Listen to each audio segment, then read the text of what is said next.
बिस्मिल्लाहिर्रहमानिर्रहीम। प्रोग्राम 92@8 के साथ मैं हूं शाहिद रिंद। नाजरीन, इस्लामाबाद हाई कोर्ट के हालिया फैसले के बाद पाकिस्तान मुस्लिम लीग नून के सरबराह मियां मोहम्मद नवाज शरीफ की पाकिस्तान वापसी में अब कोई कानूनी रुकावट नहीं रही है। पाकिस्तान मुस्लिम लीग नून के वकला इस जमानत के फैसले को आइन और कानून के मुताबिक करार दे रहे हैं। गो कि बैरिस्टर जफरुल्लाह ने कुछ हद तक डिसएग्री किया है इस मामले से, लेकिन पाकिस्तान तहरीक इंसाफ इसे एक अनोखा इकदाम करार दे रही है। बावजूद इसके कि चंद माह का हमने देखा कि चश्मे फलक ने यह देखा होगा कि सुप्रीम कोर्ट ने जिस तरीके से उनकी लीडरशिप को रिलीफ दिया वो भी हमें पाकिस्तान में नजर नहीं आता है। लेकिन सबसे बड़ा चैलेंज मियां नवाज शरीफ के लिए कल का दिन होगा जब वो 4 साल बाद, जी हां 4 हफ्तों का कहकर गए थे इलाज के लिए, लेकिन 4 साल बाद वो पाकिस्तान अपनी खुद साख्ता जलावतनी खत्म करके पहुंचेंगे। इब्तदाई इत्तलात के मुताबिक वो इस्लामाबाद में लैंड करेंगे, कानूनी टीम से मुलाकात होगी, 1 से 2 घंटों के बाद वो लाहौर पहुंचेंगे। अदालत के सामने 24 अक्टूबर को उन्होंने सरेंडर करना है, लेकिन 21 अक्टूबर को वो अवाम के सामने पेश होंगे। और अब सवाल यह है कि अवाम के सामने पेश होकर बयानिया क्या होगा? क्या वोट को इज्जत दो का बयानिया होगा, या मज़ाहिमत से जो मफाहिमत का सफ़र था उस पर अवाम को एतमाद में लेंगे, या फिर मीसा के मफाहिमत या मीसा के मईशत की बात करेंगे? इसका फैसला तो कल ही होना है, लेकिन हम आज बात करेंगे उनकी वापसी के हवाले से। इस वक्त हमारे साथ मौजूद होंगे गुलाम हुसैन आवान, जो कि हमारे ब्यूरो चीफ हैं 92 न्यूज़ के यूके के, और मियां साहब के साथ इस वक्त ट्रैवल कर रहे हैं, लंदन से दुबई तक आए हैं। इसके अलावा पाकिस्तान मुस्लिम लीग नून से बैरिस्टर जफरुल्लाह हमारे साथ होंगे। पाकिस्तान पीपल्स पार्टी से भी आज बात करेंगे कि वो क्यों मियां नवाज शरीफ से नाराज हैं।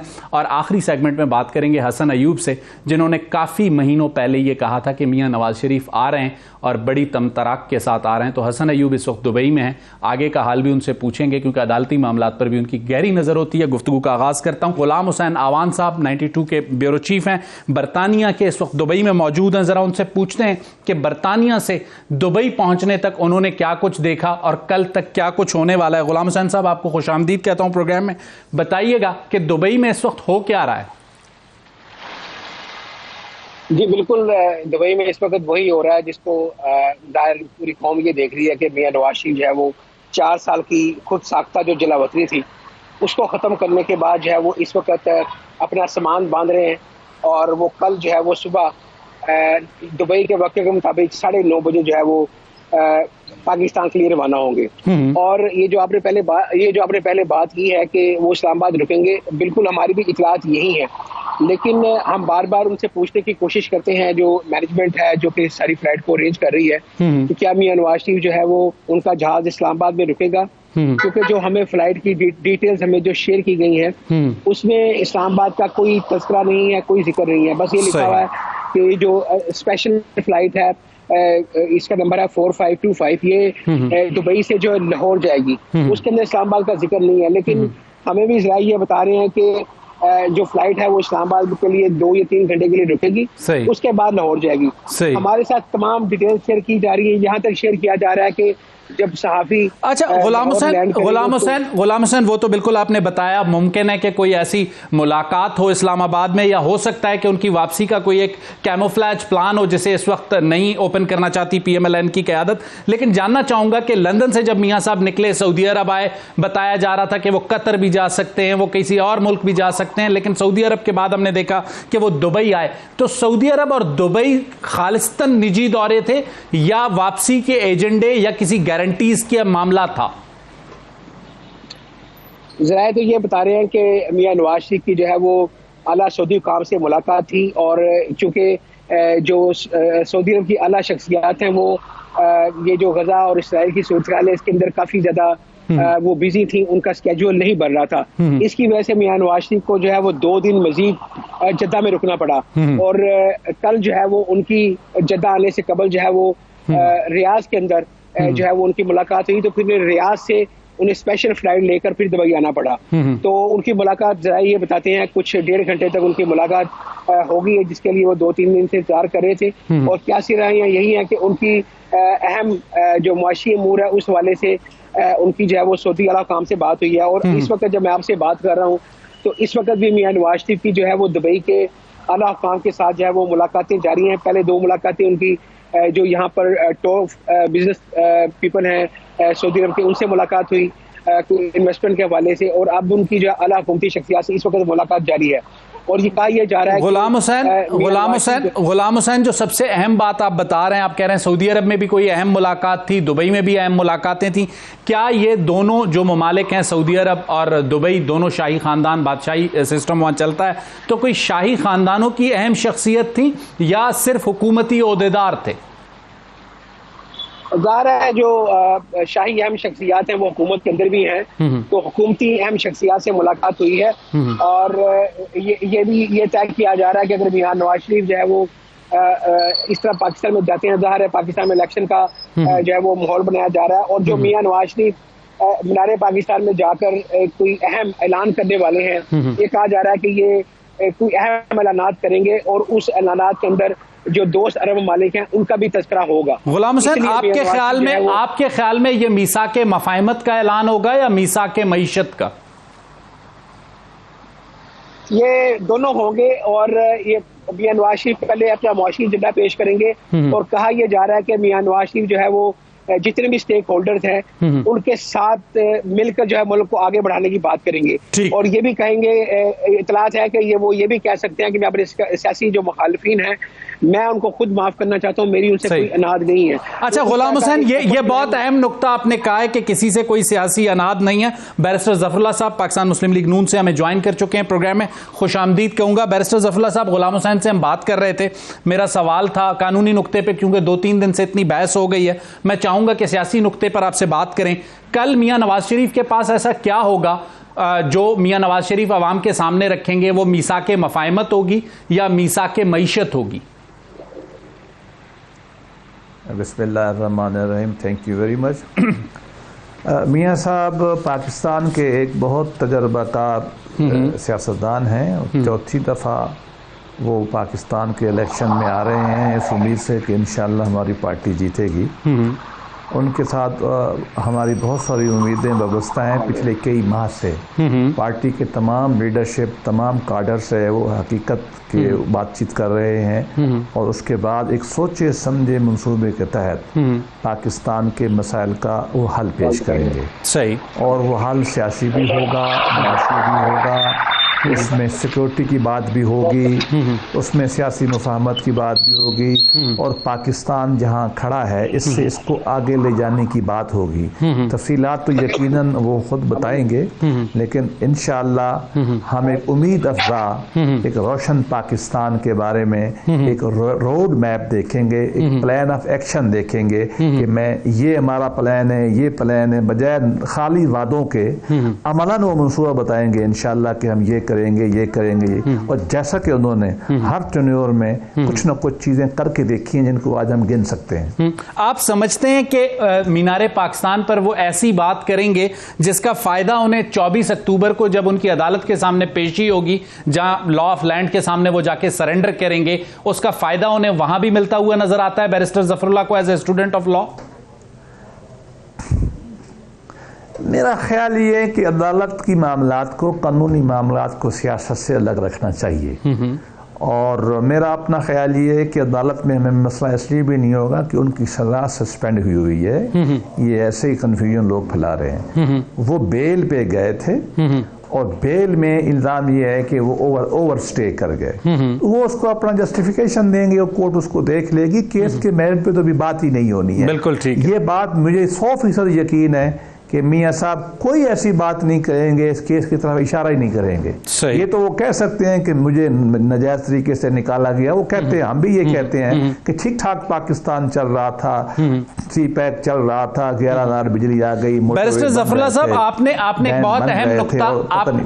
एक बहुत अहम नुक्ता उठाया कि वो अदालत के सामने जब जाएंगे तो अदालत ने ये देखना होगा कि वो 4 हफ्तों के लिए गए थे और 4 साल के बाद आ रहे हैं। For the sake of argument, अगर अदालत मुतमईन नहीं होती उनकी मेडिकल रिपोर्ट से या दीगर चीजों से, तो फिर जो अदालत का फैसला होगा पाकिस्तान मुस्लिम लीग नून उसे ऐसे ही कबूल करेगी जैसे गुज़िश्ता रोज की जमानत को कर रही है? भाई क्यों नहीं क्यों नहीं करेंगे हम? आप मुझे बताइए। एक है कानून का गलत होना, एक है कानून का गलत इतलाक होना, एक है कानून से बगावत करना। मियां नवाज शरीफ ने हमेशा कानून से सरेंडर किया है, हालांकि कानून गलत था। अब मुझे बताइए बहुत जल्दी पड़ी हुई थी इमरान खान को, इसके हैंडलर्स को जल्दी पड़ी हुई थी कि इलेक्शन से पहले मियां नवाज शरीफ को सजा देनी है। इन्होंने उनकी अहलिया जिनसे उनके बड़े ही एक तारीखी और आला रिवायत थे और ख़ुद अपनी ज़ात में अजीब व गरीब वो खातून थी जिसकी तमाम शहजादान अदब व एहतराम करते थे, वो उसको डेथ बेड पे छोड़ के जब उन्होंने सजा होगी तो मियाँ साहब तो आ गए थे, वो तो कानून से नहीं भागे थे, सही आ गए थे। सही। तो हम अगर फर्ज किया, अल्लाह ना करे हमारे खिलाफ फैसला होता तो हमने मानेंगे, हम अपील में जाएंगे। ठीक हो गया। बैरिस्टर साहब, जो आदमी सजा के बाद मुल्क आ जाएगा वो जाएगा कहां? बिल्कुल ठीक है आपका पॉइंट। बैरिस्टर ज़फ़रुल्लाह साहब, एक और अहम नुक्ता आपके सामने रखना चाहूंगा। चूंकि मीनारे पाकिस्तान पर आप जलसा करने जा रहे हैं और मीनारे पाकिस्तान से इस्लामाबाद का जो सफर है वो जीटी रोड का है। जीटी रोड के मैं नंबर गेम्स देख रहा था, 2013 में कुल सीटें 83 थी, पाकिस्तान मुस्लिम लीग नून को 75 पे कामयाबी हुई। 2018 में जब सीटें 75 थीं, पाकिस्तान मुस्लिम लीग को 45 पर कामयाबी हुई। और बेसिकली कहा जाता है कि पाकिस्तान का number game Lahore upwards GT road पर ही मैटर करता है और यही वो एरिया है जहां पर हम देखते हैं कि पिछले 3-4 सालों में जब आपने वोट को इज्जत दो का बयानिया बनाया तो तमाम ज़मीनी इलेक्शंस जीतते रहे, लेकिन जैसे ही मज़ाहमत से मफाहमत का सफ़र किया तो उसका हमें ज़मीनी इंतखाबात जब हुए 20 सीटों वाले पंजाब के हों या 15 सीटों वाले कौमी असम्बली के, तो हमें रिजल्ट मुख्तलिफ नजर आया। तो उस डैमेज को मियां साहब जीटी रोड पे कंट्रोल कर पाएंगे? देखिए, मज़ाहमत की शायरी भी अच्छी है, मज़ाहमत की सियासत भी अच्छी है, मफाहमत भी लाजिम है। आप मुझे बताइए कि क्या पाकिस्तान के इदारे आपस में लड़के एक दूसरे को ख़त्म करना चाहते हैं? मेरा ख्याल है नहीं। हम सबको अंदाज़ा करना चाहिए कि जिस शाख पे हमारा आशियाना है वो कमज़ोर हो चुकी है। सही। हमें 15 दिन के हमारे ज़र बच जाते हैं और हम मिन्नतें करके अपनी नाक रगड़ के पैसे ले आते हैं। ये वो करने वाली बात है? दुनिया का इतना बड़ा मुल्क, इतनी बड़ी आबादी, इतनी बड़ी फौज, न्यूक्लियर नहीं, हमें आगे बढ़ना है। सही। हमें, मैं तो कहता हूं कि आप ट्रुथ कमीशन बना लें, लोग आए अपनी गलती के इज़हार करें, उनको माफ कर दें, लेकिन सही मियां नवाज शरीफ ने अपने पिछले टेन्योर में भी इकोनॉमिक डेवलपमेंट, सोशल डेवलपमेंट का एजेंडा सामने। अच्छा, आपने बैरिस्टर साहब दो बातें बैरिस्टर साहब आपने 2 बातें बहुत अहम कही हैं। वो एक, आपने कहा कि मज़ाहमत की सियासत बहुत प्यारी होती है और मफाहमत भी जरूरी है, तो क्या ये मफाहमत फॉर ऑल होगी या -1 होगी? देखिए, माइनस और प्लस जो है ना, आपने पाकिस्तान की तारीख में कितने तमाशे कर लिए। कोई माइनस होता है? भुट्टो माइनस हुआ है? भुट्टो को हटाया, जरदारी साहब आ गए। आपने मियां नवाज शरीफ को 4 दफा पता नहीं माइनस करने की कोशिश की, वो हुए हैं। लेकिन आपकी जमात की नायब सदर मरियम नवाज साहिबा चाहती थी कि चेयरमैन पीटीआई को माइनस किया जाए सियासत से। रिकॉर्ड पर उनकी बहुत सी तकारीर मौजूद हैं। नहीं, देखिए वो क्या कहती है, मैं भी वही कहता हूँ। मैं आपसे एक बात कहता हूँ कि जो हमारे साथ हशर किया गया था उसका तो 1/10 भी इमरान खान के साथ नहीं हो रहा। हमें तो डिस्क्वालीफाई कर दिया, सजा दे दी, हमारी खवातीन को सजा दे दी, उनके रिश्तेदारों को दे दी, पूरी लीडरशिप पकड़ ली, मीडिया पे नहीं आने दिया। देखो, हम नहीं चाहते ऐसा हो, और ना ही 16 महीने में हमने कोई ऐसा किया, 1/10 भी नहीं किया होगा। मरियम साहबा ने बिल्कुल सही कहा है, जिसने भी कानून तोड़ा है, जिसने भी खजाने चोरी किए, उनको लेकिन कानून ज़ाब्ते के मुताबिक चाहिए। ठीक है, हम ये बिल्कुल नहीं चाहेंगे। इमरान खान साहब के साथ मियां साहब ने अपने दारुल हुकूमत में कई दफा हाथ मिलाया है, उसको बुलाया है आज पाकिस्तान कॉन्फ्रेंस में। जब हमारे बच्चे शहीद हुए थे एपीएस के वाकये के बाद वो उनके घर चल कर गए, इसमें कोई दो राय नहीं है। धरने में खड़ा था, बिल्कुल ठीक है बैरिस्टर साहब, धरने में खड़ा था, मियां साहब ने बुलाया, खाना खिलाया, हाथ मिलाया उससे। बिल्कुल ठीक है बैरिस्टर साहब, ये बातें रिकॉर्ड पर मौजूद हैं। एक और अहम नुक्ता आपके सामने रखना चाहूंगा। हमने देखा कि मियां नवाज शरीफ साहब एक मामले पर जरा दोबारा जज्बाती हुए। मियां साहब ने जो कुछ कहा था उसे भूल के मईशत पे फोकस करेंगे। देखिए, ये कहना कि जी शहबाज शरीफ साहब भागे भागे इसी काम के लिए गए थे, ये तो ऐसी किस्म की कहानी है। पार्टी में मुशावरत चलती रहती है, इसके अलावा और भी बड़े काम होते हैं। असल बात यह है कि पिछले महीने से हमारी पार्टी की कई मीटिंगें जाहिर और खुफिया हुई हैं कि हमने मुस्तकबिल को, मुल्क को आगे कैसे ले जाना है। असल बात तो ये हो रही थी। बिल्कुल जाना चाहिए था उनको, और मरियम भी जाती रही है और अवाम को मोबिलाइज भी करती रही है। बात यह है कि जिन लोगों ने पाकिस्तान के साथ ज्यादती की है उनका नाम तो लेना चाहिए। ये अलग बहस है कि इन द लार्जर इंटरेस्ट बाद औक़ात हम कहते हैं अच्छा यार छोड़ो आगे बढ़ो, ठीक है ना जी। जैसे मैं इमरान खान के बारे में कह रहा हूँ, हमसे उसको मुखालफत जरूर थी यार, वो कुछ तो मुल्क को आगे ले जाता। तो मियां साहब ने तो पहले भी यही किया और हम आज भी ये चाहेंगे कि तमाम पाकिस्तान के पॉलिटिकल लीडर जो कहते हैं कि हम सियासतदान हैं, जो फाशिस्ट हैं, जो हमारे साथ नहीं बैठना चाहते, जो कहते हैं मैं मोदी के साथ बैठ लूंगा, आपके साथ नहीं बैठूंगा, मैं तालिबान के साथ बैठूंगा नहीं बैठूंगा, उनसे हम भी नहीं बैठेंगे। सही। अगर वो ये कहते हैं कि हम सियासतदान हैं, हमारे साथ बैठना चाहते हैं, मियां नवाज शरीफ का दरवाजा खुला होगा। मियां नवाज शरीफ पहला आदमी था 2013 में प्राइम मिनिस्टर बनने के बाद किसके घर किया था चल के, मियां साहब का। मैंने करीब से देखा है, मियां साहब बहुत ठंडे मिजाज के आदमी। अच्छा, पाकिस्तान पीपल्स पार्टी, बैरिस्टर साहब, पाकिस्तान साथ जो जाती हुई है मैंने अल्लाह पे छोड़ दिया है। बैरिस्टर साहब, पाकिस्तान पीपल्स पार्टी, बिलावल भुट्टो जरदारी का हमने स्टेटमेंट सुना कि इंतखाबात मियां नवाज शरीफ के लिए तवालत का शिकार किए गए। आप इससे एग्री करते हैं? और अगर एग्री करते हैं तो फिर आप जनवरी में इंतखाबात के लिए तैयार हैं या उससे भी आगे जाएंगे? देखिए, अच्छा देखो बिलावल साहब नौजवान लीडर हैं और बहुत अच्छे लीडर हैं और बहुत बड़ी पार्टी के लीडर हैं। मैं उनकी शान में बिल्कुल गुस्ताखी नहीं करता, मैं तो बहुत अदब करता हूं। लेकिन एक मुझे बताइए, इलेक्शन जो है वो हुए लेट क्यों हैं? इसलिए हुए हैं कि डीलिमिटेशन हो रही थी, और में हल्काबंदियां क्यों हुई हैं कि हमारी कौमी मरदमशुमारी हो गई थी। मरदमशुमारी पास अगर ना होती तो इलेक्शन 90 दिन में होते। मरदमशुमारी जब पास हुई है उसके अंदर सिंध के चीफ मिनिस्टर बैठे हुए थे, मुराद अली शाह, पीपल ये हमारे अलाई थे, कैबिनेट में बैठे हुए थे। जिस कैबिनेट ने ये पास किया कि मरदमशुमारी ठीक है, उसमें ये बैठे हुए थे। उसकी वजह से ये पॉइंट आपका वैलिड है, लेकिन साथ जो जुबैरी साहब की सुप्रीम कोर्ट की मर्जी है, जो चाहे कहे वो सियासतदान है, उन्होंने इलेक्शन लड़ना है, बिल्कुल ठीक हो गया, बात है। अच्छा, इंशाल्लाह इलेक्शन लड़ेंगे, हो सकता है कल हमारा फिर इत्तेहाद हो जाए, ये कोई ऐसी बड़ी बात नहीं है। सियासतदान इलेक्शन में ऐसी बातें करते हैं, अब हम लोगों को आगे बढ़ना चाहिए। ज्यादा चांसेस आपकी सिंगल मेजोरिटी गवर्नमेंट के हैं या इसी तरह की 13 जमाती इत्तेहाद के हैं? देखो, मेरी तो ख्वाहिश हो सकती है ना, मेरी तो ख्वाहिश है कि अल्लाह हमें सारी सीटें दे दे, बिल्कुल ठीक है, लेकिन हकीकत ऐसी नहीं है।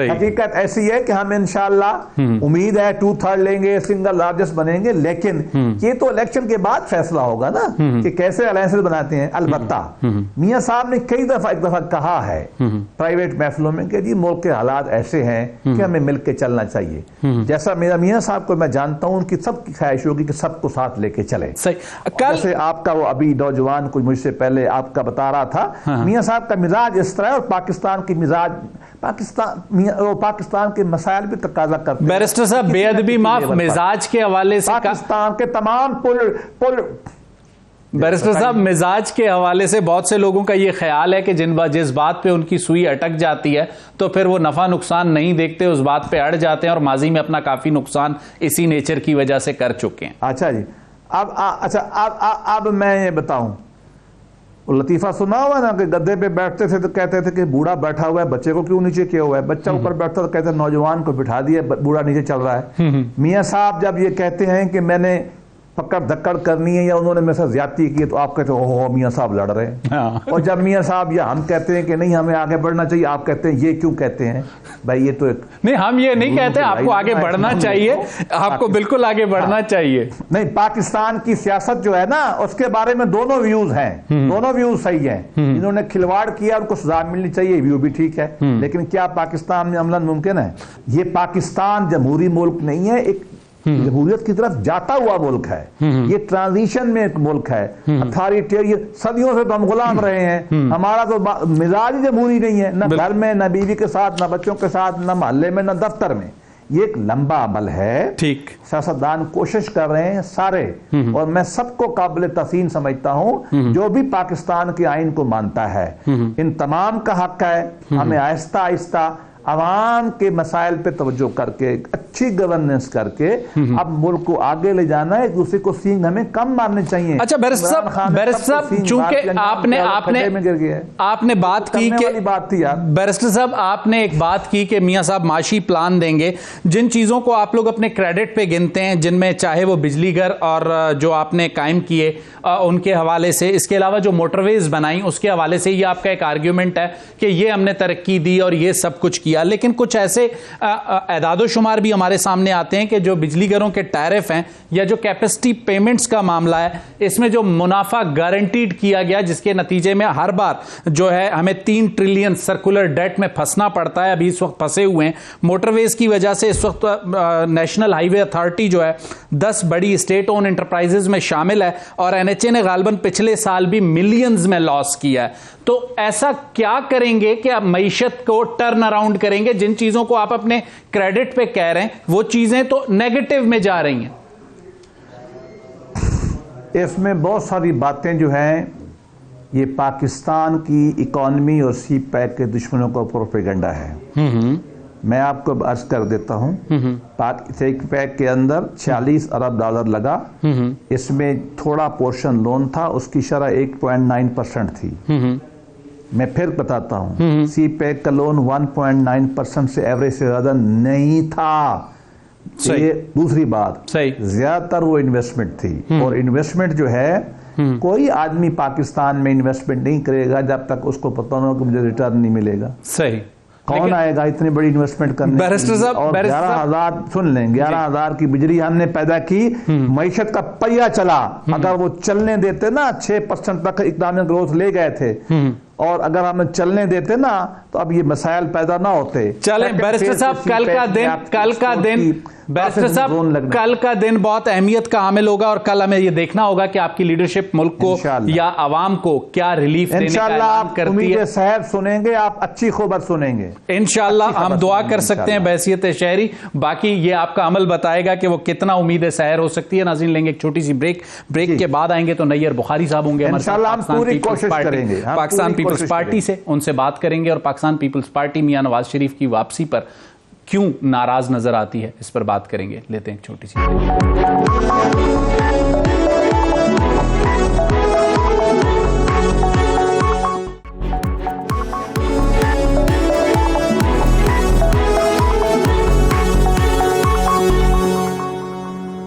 वेलकम बैक नाजरीन। प्रोग्राम के दूसरे हिस्से में बात करेंगे पाकिस्तान पीपल्स पार्टी की और मियां नवाज शरीफ को अदालत से मिलने वाला जो रिलीफ है उसके बाद जो पीपल्स पार्टी ने रवैया इख्तियार किया या जो तेवर दिखाएं वो कोई अचंभे की बात नहीं होनी चाहिए, क्योंकि दोनों जमातें अपना अलग अलग नजरिया रखती हैं और दोनों जमातें एक दूसरे को पाबंद नहीं बना सकती। कमरुज़्ज़मान कायरा साहब ने मियां नवाज शरीफ की अदालती सरेंडर के बजाय जेल जाने की बात की है, लेकिन फैसल करीम कुंडी ये समझते हैं कि ऐसा लग रहा है कि कोई डील हो चुकी है। बिलावल भुट्टो जरदारी ने गुज़िश्ता रोज या 2 रोज का एक अहम इंकशाफ मियां नवाज शरीफ की वापसी के मौके पर किया। इस सब पर बात करने के लिए हमारे साथ पीपल्स पार्टी के सीनियर रहनुमा सेक्रेटरी जनरल नैयर हुसैन बुखारी साहब मौजूद होंगे। चाहूंगा कि नैयर हुसैन बुखारी साहब के पास जाने से पहले आपको सुनवाऊं कि बिलावल भुट्टो जरदारी ने क्या इंकशाफ किया कि कैसे इंतखाबात जो है वो तवालत का शिकार हो रहे हैं और उसकी बुनियादी जिम्मेदारी नून लीग पर कैसे आयद होती है। सुनिए बिलावल भुट्टो जरदारी को। आज पाकिस्तान की जमहूरियत को, पाकिस्तान की आईन को, पाकिस्तान की इलेक्शंस को रोके गए हैं एक शख्स की वापसी के लिए। बुखारी साहब, बिलावल भुट्टो जरदारी को आपने सुना, आपके ख्याल में और आप एग्री करते हैं उनके इस व्यू पॉइंट से कि इंतखाबात जो है वो तवालत का शिकार हुए सिर्फ मियां नवाज शरीफ की वापसी के लिए? शुक्रिया। गुजारिश है कि आपने इंट्रो में कहा कि हमारे तेवर बदले हुए, बात तेवर की नहीं है, बात हकायक की है। और जो बातें मेरी क़यादत ने की या हमारे दीगर साथियों ने की, वो जो ग्राउंड रियलिटीज है उनके बारे में जिक्र किया। और जो चेयरमैन ने कहा बिल्कुल दुरुस्त कहा कि ये जो डिलिमिटेशंस का जवाब बनाया गया ये एक बहाना था। सही। हम तो समझते हैं कि आइन का तकाजा ये था कि रेजोल्यूशन के बाद विद इन 90 डेज इलेक्शन होने चाहिए। सही। वो इलेक्शन क्यों नहीं हुए? मुझे ये बता दें कि आइन के दो आर्टिकल्स बड़े रेलेवेंट हैं। एक है आर्टिकल 51 और एक है आर्टिकल 224। सही। आर्टिकल 51 तो नंबर ऑफ सीट्स देता है नेशनल असेंबली की, प्रोविंशियल असेंबली। सही। हाँ, ये बात जरूर कहता है कि जी जो डीलिमिटेशन होगी on the basis of last officially publish census होगा। सही। तो जरूर कहता है। सही। लेकिन उस वक्त के जो हालात थे कि ना तो 2/3 मेजोरिटी थी सही पार्लियामेंट में, सही, पीडीएम की गवर्नमेंट को जिसमें हम लाई थे, सही, और 2/3 मेजोरिटी ना होने की वजह से आप कोई सीट्स की रीएलोकेशन, रीएडजस्टमेंट, उनको इंक्रीज करना या डिक्रीज करना कर नहीं सकते। सही। क्योंकि उसके लिए आपको कॉन्स्टिट्यूशनल अमेंडमेंट चाहिए। सही। और कॉन्स्टिट्यूशनल अमेंडमेंट के लिए आपको 2/3 मेजोरिटी बोथ हाउसेज में चाहिए। बिल्कुल ठीक। तो इसलिए ये आपने जवाब ढूंढा इलेक्शन एक्ट के नीचे, सही, और आपने डिलिमिटेशन की बात की। सही। जब नंबर ऑफ सीट्स बढ़नी नहीं थी, कम नहीं होनी थी, बाकी काम तो ऑफिस में बैठ के हो सकता था। सही। और इसका इतना टाइम कंज्यूम भी नहीं होता था। बुखारी साहब, लेकिन इसका पीपल्स पार्टी के प्रेशर की वजह से आपने इसको तो पहले बहुत पीछे रखा हुआ था, फिर आपने रिड्यूस किया डिलिमिटेशन के ऑब्जेक्शंस का टाइम भी, सही, उसको डिसाइड करने का भी, फिर आपने जनवरी के लास्ट वीक, लेकिन वो भी एम्बिग्विटी है। सही। तो इससे नजर ये आता है कि जी ये इलेक्शंस जो है इतने डिले किए जा रहे थे, इसका कोई ऑब्जेक्ट था। सही। बुखारी साहब, फिर आप ये कभी सामने नजर बुखारी साहब फिर ये एतराफ पाकिस्तान पीपल्स पार्टी को नहीं करना चाहिए कि उनकी इत्तेहादी हुकूमत ने इस ऑब्जेक्ट से उन्हें लाइल्म रखा और वो इत्तेहादी हुकूमत की बातों में आके मुश्तरका मफादात की कौंसिल में, जिसे कहते हैं, उन्होंने मंजूरी दे दी सेंसस की, और फिर आपने आइन का खुद हवाला दिया कि उसके तहत डिलिमिटेशंस होनी थी। तो पाकिस्तान पीपल्स पार्टी उस वक्त, जिसे कहते हैं, उसे यूटिलाइज किया गया, ऑब्जेक्ट का अंदाजा नहीं हो सका, सियासी गलती का एतराफ कर सकती है? हमारी सियासी गलती नहीं। हमारा नुमाइंदा वहां पे फॉर्मर चीफ मिनिस्टर जो काउंसिल ऑफ कॉमन इंटरेस्ट में था, और उनको ये कहा गया कि आप ये कर दें क्योंकि अब इलेक्शंस की ना तो सीटें इंक्रीज हो सकती हैं ना डिक्रीज हो सकती हैं। सही। क्योंकि 2/3 अब गालिबन ये 4 या 5 अगस्त की बात है जब काउंसिल ऑफ कॉमन इंटरेस्ट का डिसीजन हुआ। सही। और 9 को वो डिसॉल्व कर रहे हैं नेशनल असेंबली। सही। तो उससे पहले तो उनका कोई ज़हन ही नहीं था। कैबिनेट ने आगे कहा जी काउंसिल ऑफ कॉमन इंटरेस्ट की मीटिंग बुलाई जाए। सही। एक अंडरस्टैंडिंग यही थी कि क्योंकि रिक्वायर्ड नंबर नहीं है, सही, कॉन्स्टिट्यूशन अमेंड नहीं हो सकता, सही, और डिलिमिटेशन की उसके तहत जरूरत नहीं, सही, तो फिर इलेक्शन एक्ट जो है वो कॉन्स्टिट्यूशनल प्रोविजंस को ओवरराइड नहीं करता। नैयर साहब, अगर सुप्रीम लॉ है। नैयर साहब, आप जो बात मेरे सामने रख रहे हैं, I don't want to put my words in your mouth, लेकिन जस्ट फॉर द क्लैरिटी, आपने कहा कि मुराद अली शाह साहब को यह बताया गया कि अब चूंकि नंबर ऑफ सीट्स नहीं बढ़ रही तो आप सेंसस की मंजूरी दे दें। तो दूसरे सादा लफ्जों में यह कहूं कि जो आपके रिप्रेजेंटेटिव वहां मौजूद थे, जो तस्वीरें हमने देखी हैं, कायरा साहब वहां मौजूद थे, मुराद अली शाह साहब वहां मौजूद थे, इन्हें मिसगाइड किया गया पीएमएलएन की तरफ से? मिसगाइड की तो मैं बात ही करता हूं। इस बारे में मुराद अली शाह ने हमारी सेंट्रल एग्जीक्यूटिव कमेटी में भी कहा। सही। मुराद अली शाह साहब ने अपनी प्रेस कॉन्फ्रेंस में भी इसकी वजाहत कर दी। सही। तो जिस बात की वजाहत मुराद अली शाह ने कर दी, अब उसको मैं अब उसकी फर्दर एक्सप्लेनेशन क्या करूं? सही। वो मीडिया पे बड़ा कैटेगोरिकली कह चुके हैं। बिल्कुल ठीक। अच्छा, ख्वाजा आसिफ साहब ने भी कुछ बात की है, खासकर इसी काउंसिल ऑफ कॉमन इंटरेस्ट के फैसले और 16 माह की इत्तेहादी हुकूमत के हवाले से। चाहूंगा आपको वो सुनवाऊं और फिर आपके सामने एक और सवाल रखूं। जरा सुनिएगा ख्वाजा आसिफ साहब ने क्या कहा। पीपल्स पार्टी हमारे ऊपर ये इल्ज़ाम लगा रही है, तो पीपल्स पार्टी को इस तरह, कोई मेरा मतलब बच्चे तो नहीं है ना, 14 महीने हमारे साथ गुजारे हुए 2 महीने हो गए। 2 महीने में उनको पता लगा है कि हम there is a fixed match, उनको पहले नहीं पता था। बुखारी साहब, फिक्स मैच के मुतालिक फैसल करीम कुंडी साहब ने भी कहा कि कोई डील हो गई है बज़ाहिर लगता है, और ख्वाजा आसिफ साहब ने भी ये सवाल उठा दिया है कि 14 महीने में पाकिस्तान पीपल्स पार्टी को ये अंदाजा नहीं हुआ कि ये फिक्स मैच है, आखिरी 2 महीनों में हुआ है। देखिए, 14 महीना की बल्कि 16 महीने की गवर्नमेंट थी। बिल्कुल हम गवर्नमेंट में थे। अगर हम ना होते तो ये इमरान खान के खिलाफ नो कॉन्फिडेंस ला नहीं सकते थे। सही। इनके पास नंबर ही पूरा नहीं था। सही। और अगर हम साथ ना होते तो शहबाज शरीफ साहब प्राइम मिनिस्टर ना होते। सही। अगर हम साथ ना होते तो ख्वाजा आसिफ साहब कैबिनेट के मेंबर ना होते। सही। हम बच्चे नहीं थे। सही। हमारी जमात इनकी जमात से ज्यादा पुरानी जमात है। सही। हमारी जमात को 1967 से अभी तक है, कोई ऑलमोस्ट 55-56 ईयर्स हो गए हैं। सही।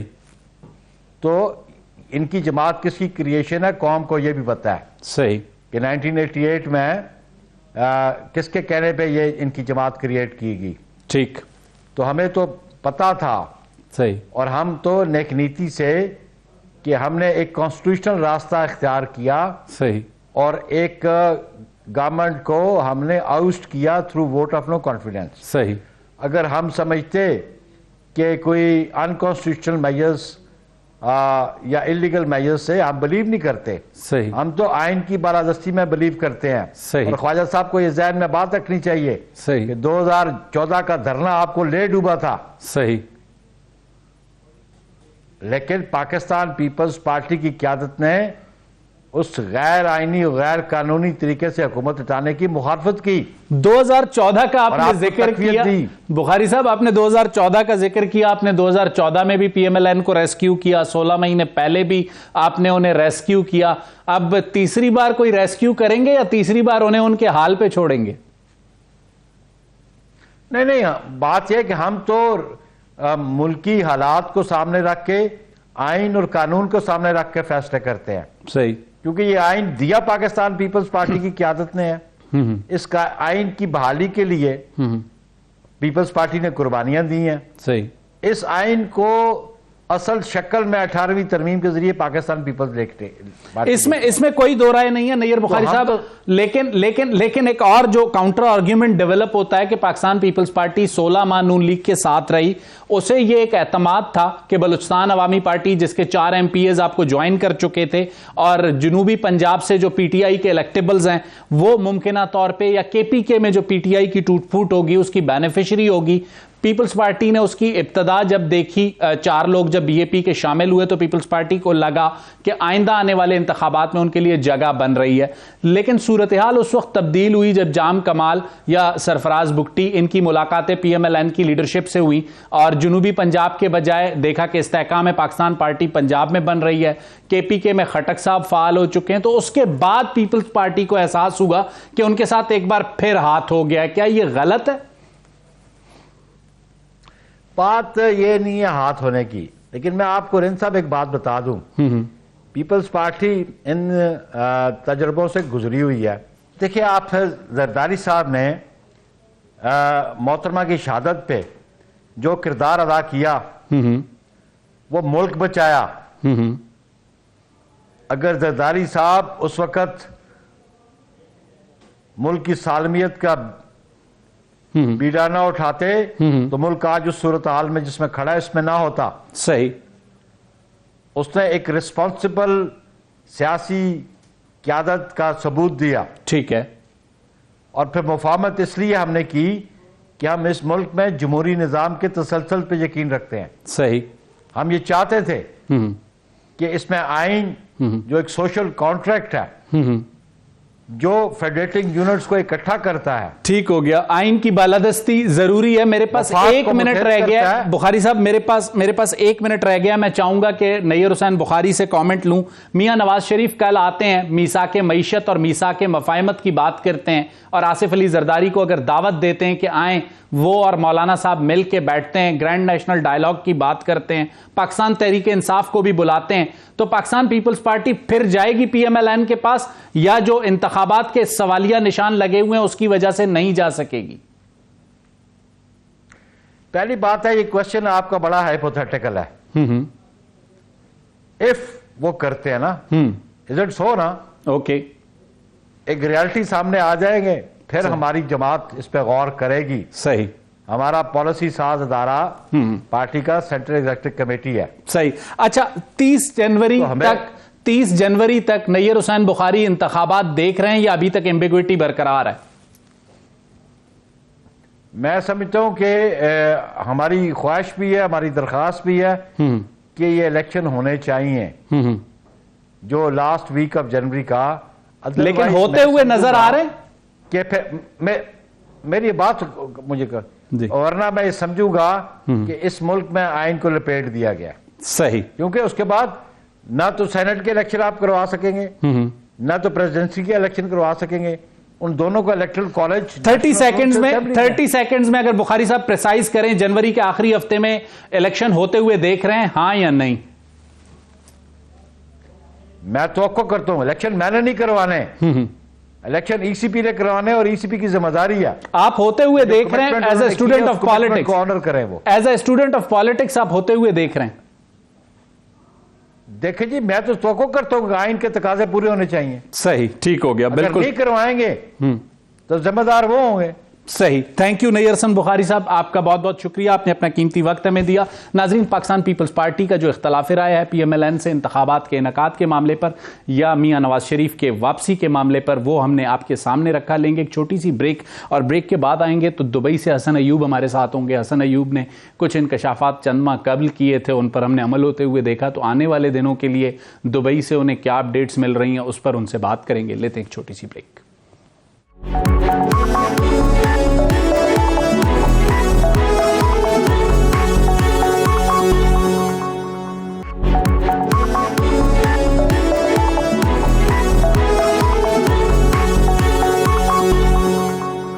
वेलकम बैक नाजरीन। प्रोग्राम के आखिरी हिस्से में हम एक बार फिर जाएंगे दुबई, और दुबई इस वक्त पाकिस्तान की सियासत का मरकज़ निगाह है, और दुबई में हमारे साथ मौजूद होंगे हसन अयूब। मुझे ये एतराफ़ करने दें कि जिस वक्त पाकिस्तान मुस्लिम लीग नून ने मियां नवाज शरीफ की वापसी का ऐलान किया, उस वक्त उनकी अपनी लीडरशिप के बहुत से लोग इबाम से दो चार थे, लेकिन हसन अयूब उन सहाफ़ियों में थे जिन्होंने वाज़ेह तौर पर कहा कि मियां नवाज शरीफ इस बार वापस आएंगे, और ना सिर्फ वापस आएंगे, बड़ी तम तराक से वापस आएंगे। हसन चूँकि अदालती उमूर को भी बड़ा गहरी नज़र रखते हैं और कवर करते हैं, उसके साथ साथ सियासी मामलात को, इन दिनों में उनकी ट्विटर टाइमलाइन बड़ी एक्टिव है, और जो चीज़ें वो जिसे कहते हैं प्रेडिक्ट करते हैं या जो जिस हवाले से कोई राय देते हैं, कुछ अरसे में कुछ करीब करीब वही होता हुआ नजर आता है। तो इस वक्त वो दुबई में मौजूद हैं। मियां साहब कल वापस आ रहे हैं हसन फाइनली? जी बिल्कुल, शायद वो कल वापस आ रहे हैं, और जो भरपूर ताकत मैंने कही थी वो भरपूर ताकत के साथ वापस आ रहे हैं। और कल का जो जलसा है, जो अभी तक मेरे पास इंफॉर्मेशन है और मेरे ख्याल से एक्सक्लूसिवली मैं आपको बता रहा हूं कि जो पुरानी जितनी तारीखें हैं, वो जितने भी तारीखी जलसे हैं, उनका रिकॉर्ड टूटने जा रहा है। सही। और ये मीनारे पाकिस्तान का जो ग्राउंड है, ना सिर्फ वो ग्राउंड फुल होगा, बल्कि ग्राउंड के बाहर भी एक जलसा होने जा रहा है। और इसकी वजह है कि ये सिर्फ लाहौर का जलसा नहीं है, ये पंजाब का जलसा नहीं है, ये पूरे पाकिस्तान से लोग आ रहे हैं, पूरे पाकिस्तान से लोग आ रहे हैं। तो ये बेसिकली मुस्लिम लीग नवाज के लिए डू और डाई है। सही। तो हसन चूंकि मियां साहब की वापसी के ऐलान के साथ ही आप उन लोगों में शामिल थे जो कुछ अरसे बाद उनसे मिले, और वापस आने के बाद आपसे जब भी बात हुई आप बड़े कॉन्फिडेंट थे उनकी वापसी के हवाले से। दुबई पहुंचने के बाद आपकी कोई मुलाकात हो सकी मियां साहब से या उनके करीबी लोगों से, कि खासकर सऊदी अरब और दुबई का रुकना निजी मामला था, या कोई बहुत अहम जो शाही खानदान के लोग हैं सऊदी और दुबई के, उनसे कोई गारंटीज मांगना मतलूब था? क्या मामला था? आपके पास इंसाइट्स क्या हैं? देखिए, इनसाइट ये है कि उन्होंने जो 18 तारीख को आना था, 18 अक्टूबर को नवाज शरीफ साहब ने पहुंचना था दुबई, वो 19 को आए हैं।